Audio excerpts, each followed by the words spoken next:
పత్రిజీ ధ్యాన మహాయాగానికి వచ్చిన మాస్టర్స్ అందరికీ నా స్వాగతం. ఇక్కడ ఈ 11 రోజులు కూడా ప్రతి ఒక్కరూ ధ్యానం చేసి చాలా ఎనర్జీ తీసుకొని ఇంటికి వెళ్ళాలి.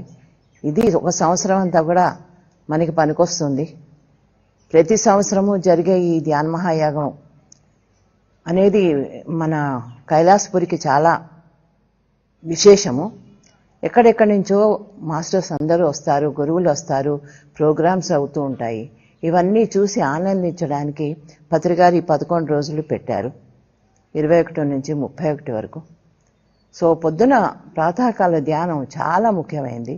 ప్రతి ఒక్కరు కూడా ధ్యానాన్ని, ఆ యొక్క సమయాన్ని ధ్యానానికే ఉపయోగించండి. ప్రతి ఒక్కరు కూడా అందరి అనుభవాలు వినండి, అందరి దగ్గర నుంచి నేర్చుకోండి, మీ దగ్గర ఉన్నది అందరికీ నేర్పండి. ఇదే మన ధ్యాన మహాయాగంకి అవసరము, ప్రతి ఒక్కరికి అవసరం ఇది.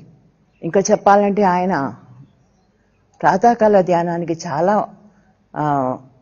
ఇంపార్టెన్స్ ఇచ్చేవారు. ముఖ్యంగా పొద్దున్న 4 గంటలకు లేచి ఆయన తెల్లవారుజామున స్నానం చేసి వెంటనే అసలు ఎవరితోనూ మాట్లాడేవారు కాదు. ఆ యొక్క టైంని ఎంతో సీరియస్గా తీసుకునేవారు.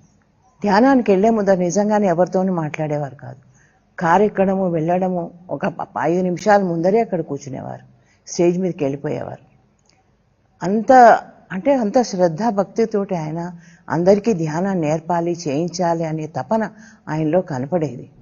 పొద్దున ఆ యొక్క ధ్యానం అనేది 4 గంటలకి 4:30కి ధ్యానము అసలు ఎంతో అద్భుతమైన సమయం అది మన అందరికీ కూడాను.